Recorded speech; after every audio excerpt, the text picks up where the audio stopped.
فهمتني؟ دونك انا كانسان عملت حاجات باهيه وعملت حاجات خايبه.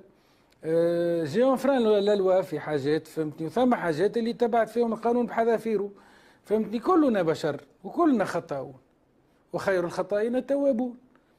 يعني ما نقولش اللي انا انسان منزه ولا نبي مرسل ولا اللي انا ملائكه. انا عملت ثم حاجات كيف ما قلت لك عملتهم عن جهل، ثم حاجات بداعي الغرور، ثم حاجات بالاغراء خاطر السلطه تغريك. اللي يبدا في الكياس نورمال مش كيف ما اللي يبدا يسوق مثلا في بنتلي. نظرة الناس ما تبداش كيف كيف، نظرة المسؤولين مش كيف كيف. برشا حاجات تتغير والسلطة تغري برشا، تغري بالكدا بالكدا. وعلى اساس هذايا نعتقد انا اللي اليوم توا بعد 7 سنين طولت الحكايه. ماذا بيا الواحد معناه يتعامل كمواطن تونسي عنده بطاقه تعريف وطنيه وعنده باسبور تونسي وتولد في الارض هذيا زاد.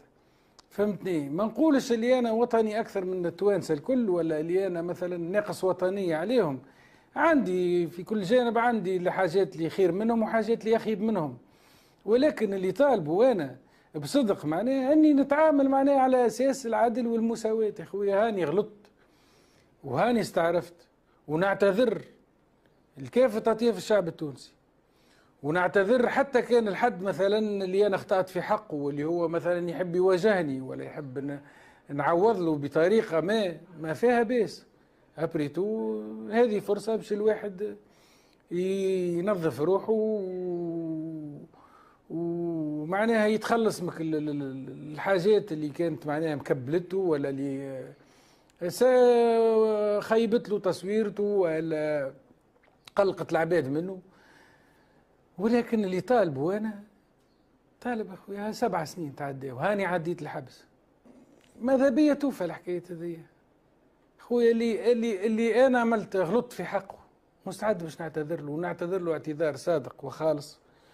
واللي ثم حد اذا كان ضريته في حاجه ومش نعوضه فيها انا مستعد باش نتقبل كسوا الواحد.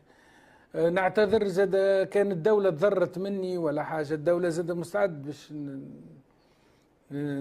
نعطيها حقها ونرجع لها معناها الشيء اللي خذيته أنا. ولكن زاد نحب زاد أنا توا عندي بنتي خليتها عمرها 10 أشهر، اليوم بنتي عمرها 8 سنين. وقتاش باش نربيها، وقتاش باش نكبر معاها، وقتاش باش نراها؟ نحب حرية.